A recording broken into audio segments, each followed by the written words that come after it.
حکومتا شامی دور پیچک گرانه لدیجی کانتونا شهبای فرز کریه و ریل پیشیا درباز کرنا مادیان قد کریه لآلیه کی دنجی دولتا ترکاتا گرکر بدوم داری به توپ و چکین گرانه ایریشی کانتونید که لگل وان شرطین شهر و دور پیچه خلقین شهبای و کچبرین عفرینی به چاندنیه دبارا جیانا خودکن کچبرین عفرینی دبیجن داکو ام دبارا مالباتا خوبکن ام دناوا زوین چاندنیه دا کاردکن اشتم برخوردنی خود کن تنبینی معی اشتم کلیم نخوش خدا نخوش ما امتن ساعت 4 نیو امتن بی شغلی خود کن معنی تنبینی و یعنی قدش معتی خواستن تنبینه شهبا یعنی صل الحمد لله خدا رجع بالا رو شو ملاتي خسادة كان ساعات شورو عم لبار عيردنا عم تشغلن وعم بعدين روتين عم جنيه روزينة الحمد لله خدا رو انت وحش حزور بخو يعني تزوني وضعينه كل شويه وضعينه كو بغلغيه وجرا وانا بويا وخضره بويا وين عم فقران عم نكون بكون نعم فقران نعم شور نيفون تنبر سري بيعرضي بس الحمد لله شغلايا صار بيدعيشن صار الحمد لله جابوا له روج جيورو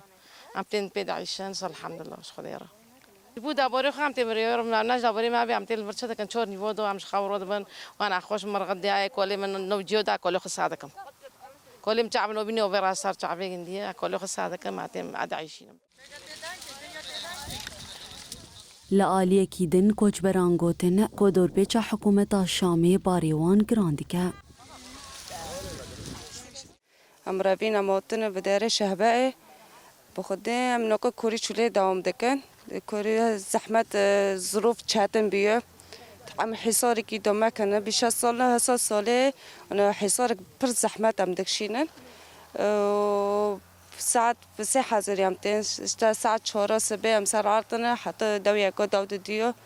اشتا رايمة بس ساعتنا ساعت بس حاضرية زحمة بهابين دولار بيه تزاني نمازوت نكربة حتى برو هفينه خاصة هفينه تزاني زحمة هفينه كربة تنبه مازوت تنايا ام حصاري كي پر مازن تدانه کوچبرین عفرینی کود کامپ و مال نیو ایران کریده لشهبای دیجین به بریارداریه که خورد لبر خود دیدن و دبیجن حیا و گرال عفرینی او آستاتی کوشینی بلند بکن.